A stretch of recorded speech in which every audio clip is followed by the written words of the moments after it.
जिसने जिंदगी में देवशास्त्र गुरु की आराधना की है तो उसका जीवन भी बहुत शांति से निराकुलता पूर्वक जाता है। हाय हाय करते हुए, क्लेश करते हुए, बोलिए, कसाएं लेके गए, विकार लेके गए, वासनाएं लेके गए, बैर लेके गए, ज्ञानी बेहोशी में चले गए। कोई खबर नहीं है चेतना की, कोई खबर नहीं है आत्मा की, कोई खबर नहीं है नमोकार महामंत्र की। क्या हुआ?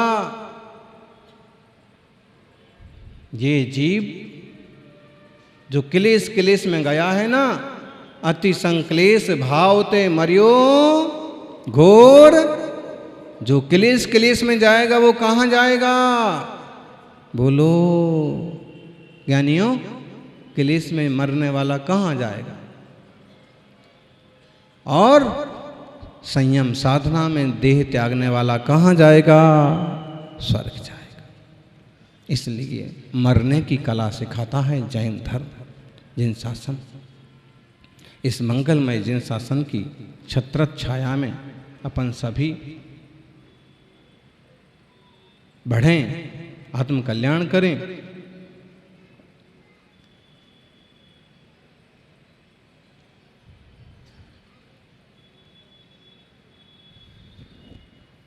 एक बहुत अच्छी बात जो उनके जीवन की रही, बताते थे वो। उनसे पूछो कि कहाँ कहाँ की यात्रा की?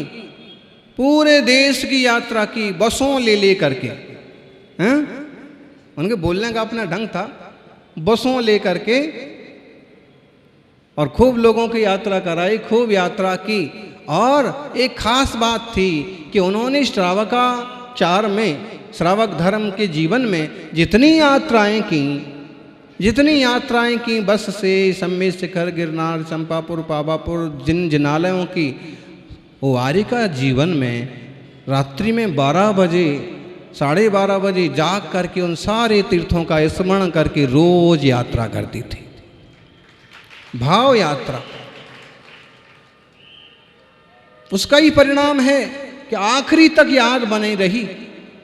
श्रावक जहाँ की यात्रा वंदना करके आते हैं, उन सबों को केवल मोबाइल में ही कैप्चर नहीं करना है, केवल मोबाइल में ही नहीं रख लेना है, केवल मोबाइल की मेमोरी में नहीं रहना चाहिए, अपनी मेमोरी में भी एक एक सीन रहना चाहिए। ऐसे सुंदर जिन, ऐसे सुंदर जिनालय। बहुत सारी बातें होती हैं, बहुत प्रसंग होते हैं, लेकिन उन लोगों के प्रसंग बनते हैं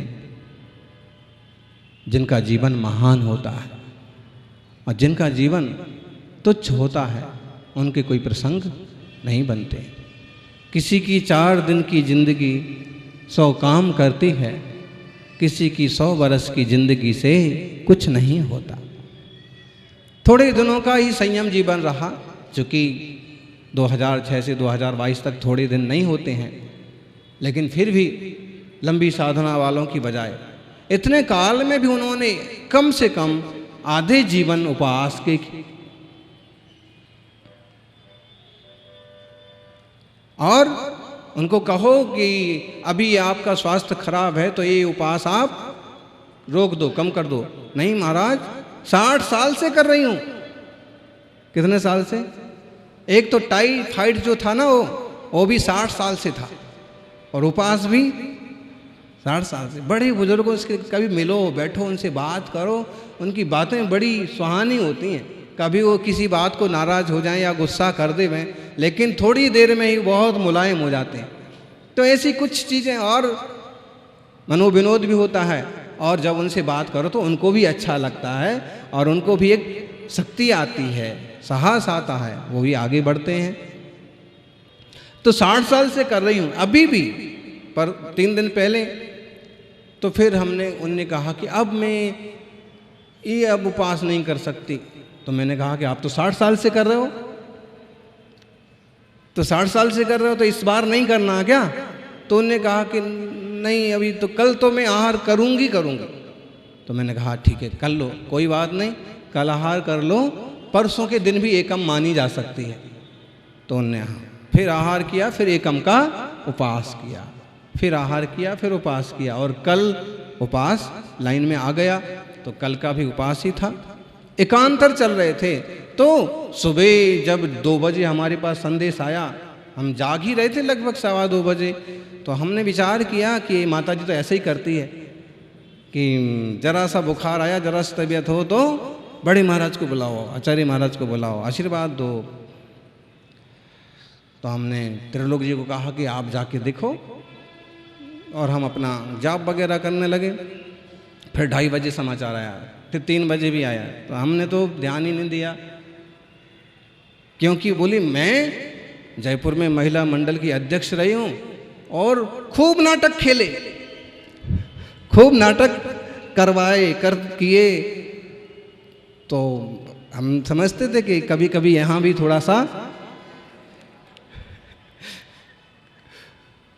इतना सा तबीयत खराब है तो इतनी दिखाने की थोड़ा सा ज़्यादा आशीर्वाद मिल जाए। तो हमने कहा, छुल्लक जी पहुंच गए तो हम निश्चिंत हो गए, क्योंकि सुमित्र सागर जी शल्लेखना समाधि कराने में इनकी मास्टरी है ऐसा। और हमारे संघ के मुनिराज अनेक माताजियाँ बहुत विधिवत क्रमबद्ध तरीके से और इन चीज़ों को बहुत अच्छे से संभालते हैं। मतलब देश में एक तरह की सोच संयमी जीवों में बनी है कि बढ़िया समाधि करना है तो उस संघ में जाओ, वहाँ जाके समाधि बहुत अच्छी होती है। क्योंकि जो साधु हैं, जो साध्वी वर्ग हैं, उनकी वैयावृत्ति की रुचि है, और कभी भी जो संथारा लिया है, जिसने संलिखना लिया, उसको यूं छोड़ते नहीं हैं। कोई ना कोई क्रम से सेवा में रहेगा और हर तरह से सार संभाल होगी। और इस ढंग से मतलब, और कोई आग्रह नहीं कि आपको तो अब इतने उपवास करना पड़ेंगे, और ये तुम किस ढंग से चाहते हो, कितनी भावनाएं हैं, किस स्तर से आगे बढ़ोगे, उसी ढंग से। विकल्प नहीं होना चाहिए, शांति बनी रहना चाहिए। तो पहुंच गए थे तो हमने सोचा कि कोई बात नहीं, अब ये पहुंच ही गए हैं तो अपने को अभी विकल्प करने की, अंधेरे में जाना ठीक नहीं। तो फिर सवेरे 6 बजे पहुंचे तो हमने देखा कि हालत तो सचमुच, जाते ही हमको थोड़ा ऐसा लगा, सांस थोड़ी ऊंची नीची चल रही थी। तो पहले बार हम यही सोचे कि थोड़ी एक्टिंग हो सकती, लेकिन जैसे 2 मिनट बैठे तो फिर ध्यान में आया कि अभी सचमुच इनकी तबीयत, क्योंकि पिछले दिन भी उनने कहा था, पिछले ही दिन, उसके जस्ट पिछले दिन, मतलब जैसे आज सुबह हम गए हैं तो पिछले शाम को आके बोल के गए हैं कि चल के आए थे, चल ही रहे थे सब अच्छे से, तो बोल के गए कि आज ऐसा लग रहा है, ऐसा लग रहा है। तो हमने कहा धैर्य रखे, और होना क्या है, अरे ऊपर ही तो जाना है, समाधि तो करना है। तो संतुष्ट हो गए, हाँ चले गए।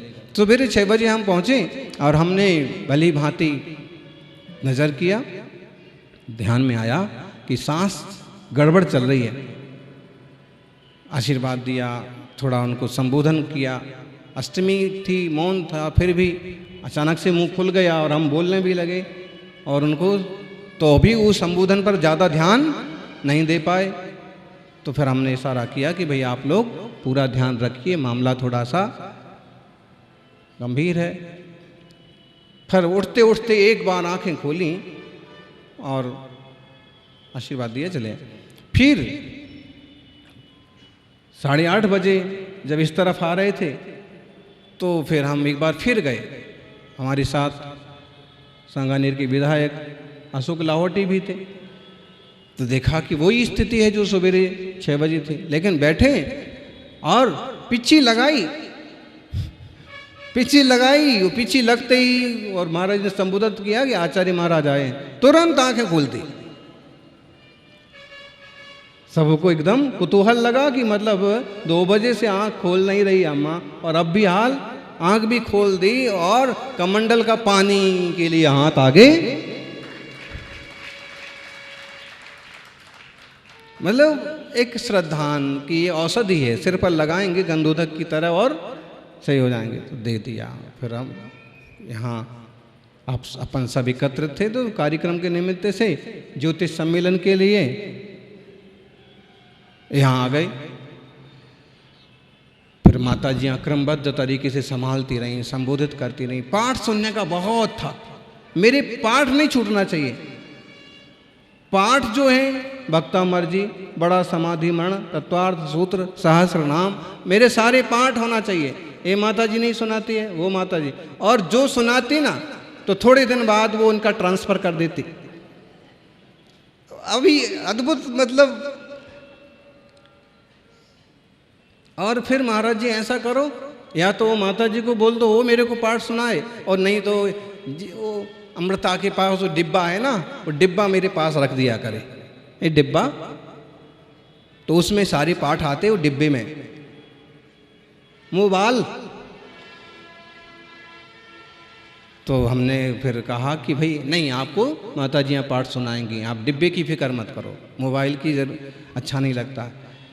तो ठीक है माता जी, तो माता जी क्रम क्रम से पाठ सुना रहे। तो फिर क्या हुआ कि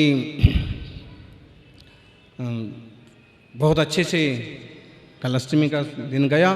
फिर संध्या को जब इस तरफ हम आ रहे थे तो हमने सोचा कि एक बार अपन जाके आए। 7 बजे गए तो अम्मा तो एकदम टंच।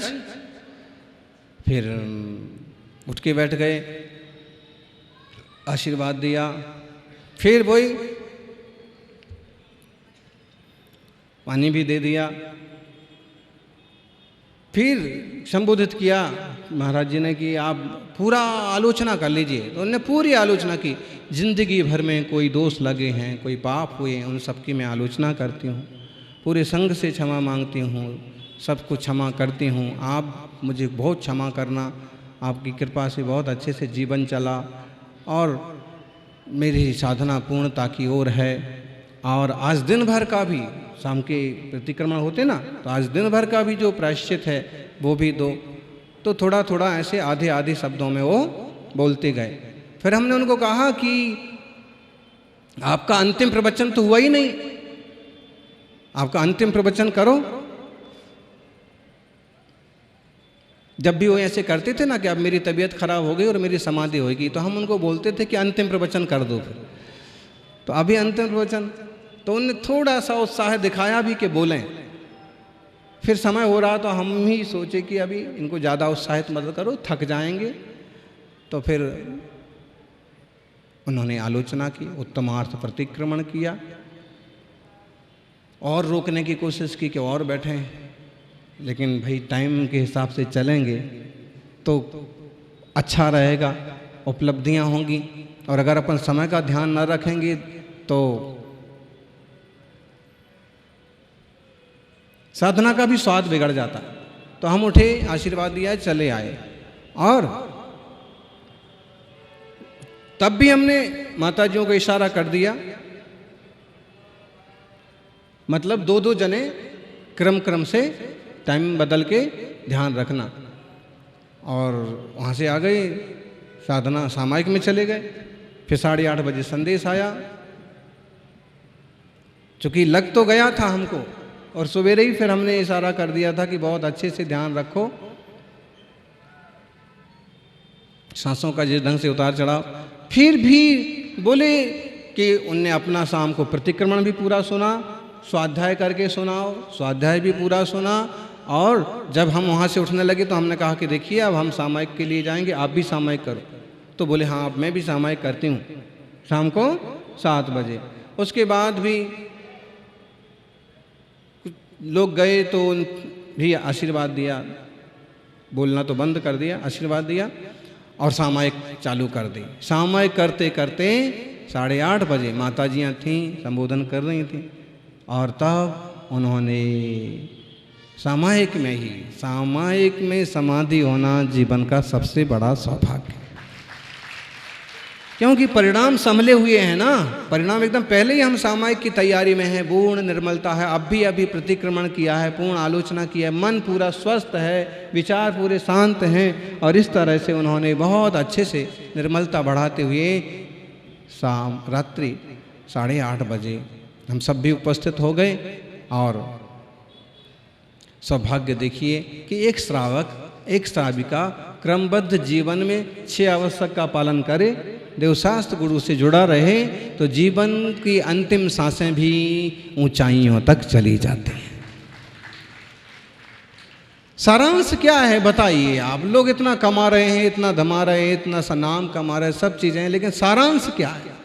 वो सबको मिल रहा है, सब लोगों के पास बहुत कुछ है। सारांश जीवन का है समता पूर्वक देह का विसर्जन करना, अपना पुण्य, अपना व्रत, अपनी साधना साथ में ले जाना।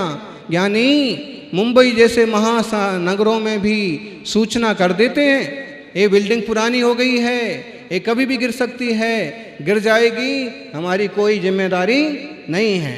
कॉरपोरेशन पहले से, निगम पहले से सूचना कर देता है।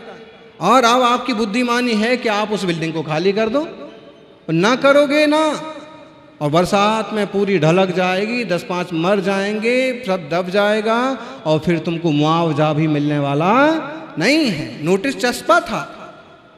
ऐसे ही जिंदगी की बिल्डिंग पर जब लिख गया है कि बस अंतिम जीवन आ गया, जीवन की सांसें आखिरी की ओर हैं, तुम अपना फ्लैट बदलने की तैयारी खुद ही कर लो, पूरा पुण्य तुम्हारा मुआवजे में चला जाएगा, और अगर इसी बेहोशी में जाओगे तो कुछ भी मिलने वाला नहीं है। सल्लेखना समाधि का मतलब है कसाय भाव छोड़ के धीरे धीरे भोजन पानी घटा करके और विवेक पूर्वक शांति से निष्कांच होकर के देह का त्याग कर देना, पर भाव की यात्रा पर चले जाना।